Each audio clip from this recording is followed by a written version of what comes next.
அஸ்ஸலாமு அலைக்கும் வரஹ்மத்துல்லாஹி வபரகாத்து. அன்பிக்கினிய சகோதர சகோதரிகளை, இது மறைக்கூறும் இறைத்தூதர்கள் பாகம் 36, நூஹ் அலைஹிஸ்ஸலாம் அவர்களுடைய வரலாற்றில் 10.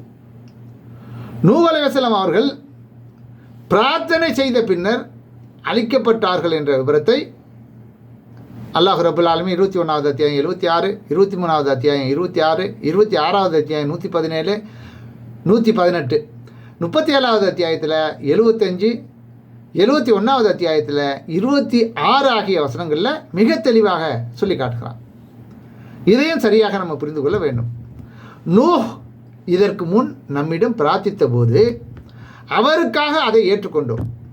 அவரையும் அவரது குடும்பத்தினரையும் பெரும் கஷ்டத்திலிருந்து காப்பாற்றினோம், நிராகரிக்கப்பட்டவர்களை தவிர. சரியா?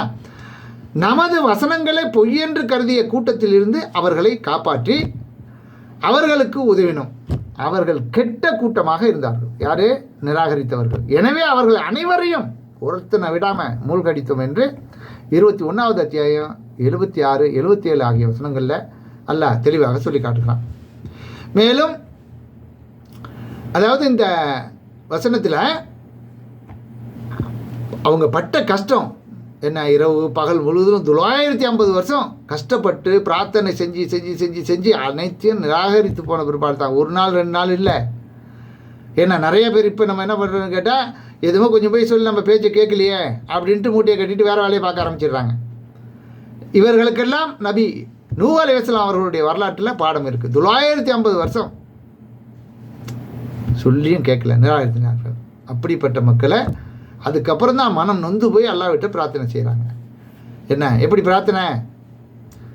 நமது வசனங்களை பொய்யென கருதி அந்த மூழ்கடித்தோம்னு சொல்கிறானா, என் நிறைவா, மீண்டும் அவங்க பிரச்சாரம் பண்ணுறாங்க, என் நிறைவா அவர்கள் என்னை பொய்யென்று கருதியதால் எனக்கு உதவியாக, என்னை பொய்யன் ஆக்கிட்டாங்க, அதனால் எனக்கு உதவி செய்ய என்று கூறினார். நமது மேற்பார்வையிலும் நமது அறிவிப்பின்படியும் கப்பலை செய்வீராக. நமது உத்தரவு வந்து தண்ணீர் பொங்க ஆரம்பித்தால் ஒவ்வொன்றிலும் ஒரு ஜோடியையும், யாருக்கு எதிராக எனது கட்டளை முந்திவிட்டதோ அவர்களை தவிர ஏனைய உமது குடும்பத்தாரையும் அதில் ஏற்றிக்கொள்வீராக. அநீதி இழைத்தோர் பற்றி அன்றைய தினம் நீ என்னிடம் பேசக்கூடாது, அவர்கள் மூழ்கடிக்கப்படுவார்கள் என்று அவருக்கு அறிவித்தோம் என்று 23வது அத்தியாயம் 26, 27 ஆகிய வசனங்களில் அல்லாஹ் சொல்லி காட்டுகிறான்.